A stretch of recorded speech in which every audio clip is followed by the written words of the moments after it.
So we were able to get the gimbal bearing pulled.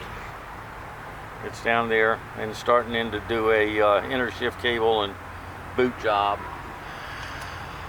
And someone has put a new cable in there because it's the extreme cable. This boat didn't come with the extreme cable. And when they put it in, they decided to round off, when they put the inner shift cable in, they rounded off the nut to screw it in.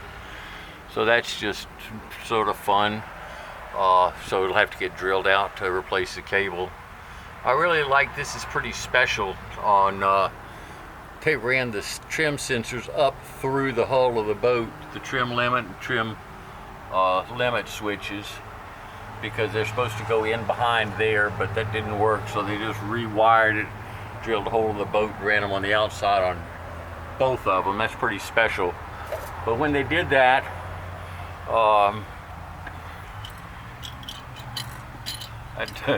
that doesn't work. And they didn't get this one put all the way in. I could pretty well assure you that screws, yeah, you could see it. It's snapped off, so that sensor's not going to do much good. And I don't know where this boat's been, but that corrosion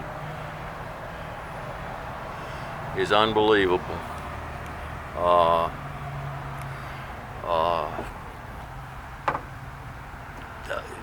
Those trim lines will never come out of there. This is just, it looks like it's been in salt water.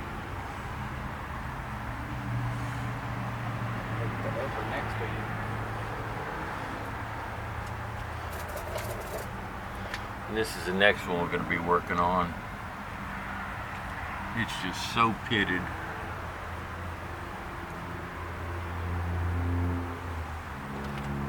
But it's got a new prop on there.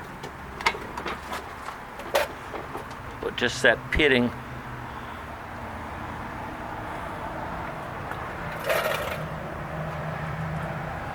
That's pretty much one of the ugliest ones I've seen in a long time, with all that pitting.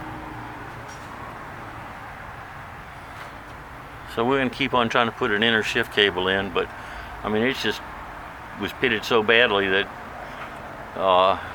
some of it's worn away.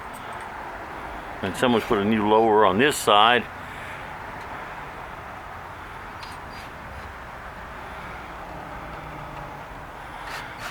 That's what we're working with.